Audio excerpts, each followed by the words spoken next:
What's up, guys? I'm back here again with another little tank update. If you're wondering what happened to the other small tank that I had, that Aqueon 1.6 gallon, let me just start off by saying that that tank, the filter didn't even last, or the pump, I should say, didn't even last a week. So where I'm at right now in my fish keeping and my growing hobby for fish tanks, I think I'm done with the small plastic tanks, guys. Had too many issues, and really it just seems to be, a waste of money in the long run because the tanks don't really last. Either there's issue with the lights, heating issues, or filter and pump issues, and you're going to end up spending more money anyway. So why not go that route from the beginning? Get a decent tank, get a glass tank. If this tank looks familiar to any of you guys, it is a smaller version of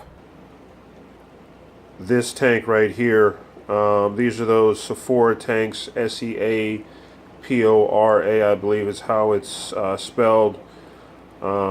This tank, you can see it's still up and running. It's been set up for a couple months now. Pretty much the same kind of basic setup that I have with this tank I use for this tank as well. I'm running the sponge filter over here in the corner. You guys know I'm a fan of the sponge filters. I did keep the light from that Aqueon tank, and that was one thing I did find promising about that little tank, was the lighting. You can see the tank is lit up pretty well. Kept the plants, Java fern there in the back, got the Bacopa, or the moneywort, up here in the front, driftwood, and the two rocks that I really liked. Fish is doing fine. He handled the move perfectly. But I think going forward, this is going to be, if I want to keep doing small tanks, they're going to be the glass tanks. They're going to be, the simple tank setups where I can put a sponge filter in the back. I don't have to mess around with the cheap plastic tanks and plastic filters that come out of the stores, and you probably won't see another review like that for me, unless there's just something really special about a plastic tank. I've never had an issue with the tanks being made out of plastic themselves. It's always been some sort of lighting, heating, filtration problem. And like I've said before on my other videos, those PetSmart, Petco tanks, they're not made to last. They're really not. They're pretty much designed for beginners. They're designed for kids.